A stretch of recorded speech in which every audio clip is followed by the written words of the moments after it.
आप कुछ कहिए पहले तब कहेंगे। कि भेजल करी ह पतिया घरवा, कि भेजल करी ह पतिया ये हो कलकतिया वाला, कि भेजल करी ह पतिया घरवा,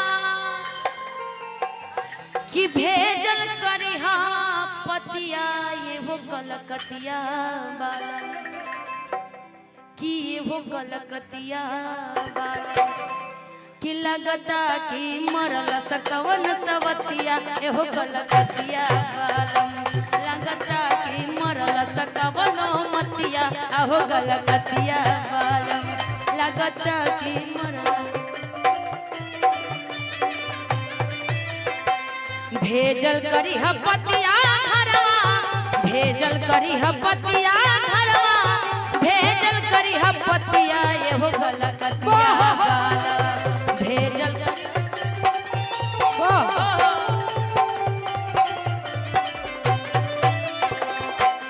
ये हो कलकतिया वाला, धरले बाला जे कवनो मतिया ये हो कलकतिया वाला, लगता कि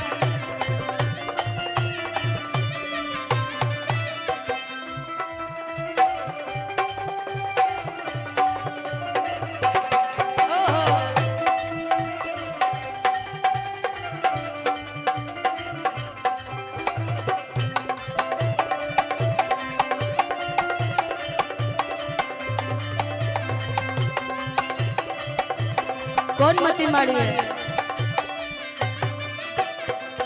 राती में ना घूमे जइह, घर ही बनइह खइह,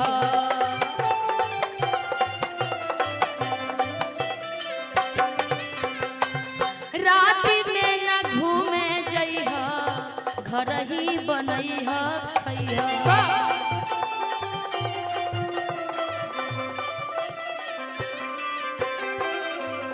देखिए बाहर मत जाइएगा राती में, सुनती वो सोती है बहुत मती मारती है।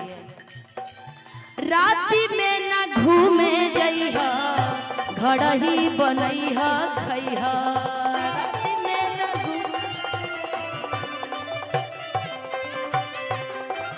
सुनी लागी जादू जाने, सुनी लागी जादू जाने रतिया ये हो कलकतिया वाला, सुनी लागी